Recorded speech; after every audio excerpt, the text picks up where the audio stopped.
For a more in-depth look at this, we're joined by political analyst and publisher of the Quorum Report, Harvey Kronberg. Harvey, good to have you back in the studio. James, pleasure to be here once again.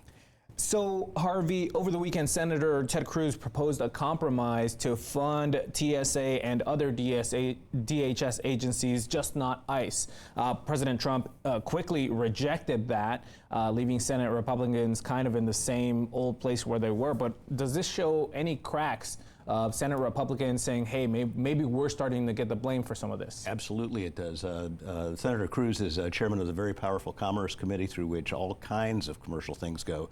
He would not just put this out gratuitously. He's actually expressing the concern of a number of his members, and it does appear that the Republicans are once again being blamed for a shutdown. And it's very interesting because this is what the fight on the steps of the Austin airport last week between Congressman Kassar and Senator Cornyn was about. Kassar said, hey, let's just fund TSA, and Senator Cornyn said, no, let's fund the whole thing. So weirdly, now Ted Cruz is kind of on the other side of it. Well, Cruz is creating daylight between himself and the president. This is not the first occasion where he has disagreed openly with the president, and it's obviously it may express good public policy, but it also is his vision of what's going to be happening in the next presidential election. And It's good to have some independence and some daylight between you and the incumbent president. Now there is now a deployment of ICE agents at select airports, including Hobby and Bush in Houston. Does that change the situation at all for the person standing in line, which I'm going to be one of them pretty soon? So. Not apparently, because the lines are still the same. These folks are not trained to do pat-downs, domestic pat-downs, or use the equipment. Most of the television reporting that's been covering this today is just simply saying they're milling around talking, and they may be doing some administrative tasks. And importantly, we have to point out, it doesn't do anything for the TSA agents who still are not getting paid. Exactly, and their numbers of absenteeism is only going to grow. All right. Over the weekend, the president also posted on Truth Social attacking James Talarico, calling him a fraud, weak, and ineffective. What does it mean that the president is attacking the Democratic Senate candidate from Texas? Well, he's seeing the same polling numbers we are, which is that Talarico is showing some serious momentum, and that his two candidates, either Cornyn or Paxton, are both damaged.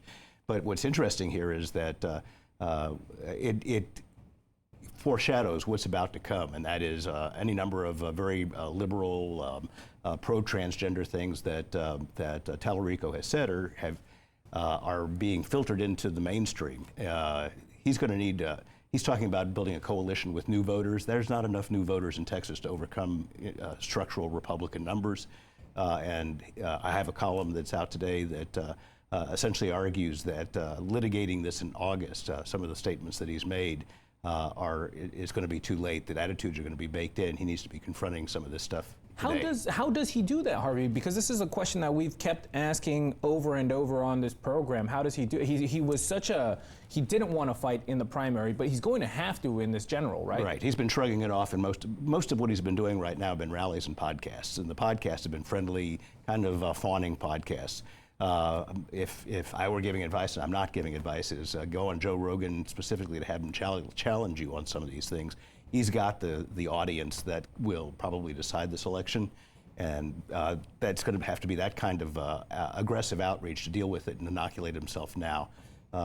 He's got to win 57% of Harris County, and he's not going to be able to do that just with new voters. He's going to have to impact the mushy middle, and the mushy middle does not yet know him. All right, we've got a minute left, but over the weekend, the Paxton campaign ran ads in Mar-a-Lago trying to paint Cornyn as insufficiently supportive of Trump in the past. What impact could that have on the president? Well, he's got a reputation for responding to both flattery and insult, and I guess it's intended to inflame him, but Cornyn is the issues he's had with the president are well known to the president.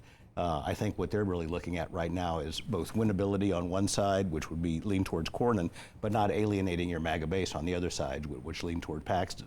So he's fundamentally conflicted on that, apparently, and can't come to a decision. Maybe those ads will help make a decision. That's Harvey Kronberg. Thanks so much for joining the program. Always a pleasure.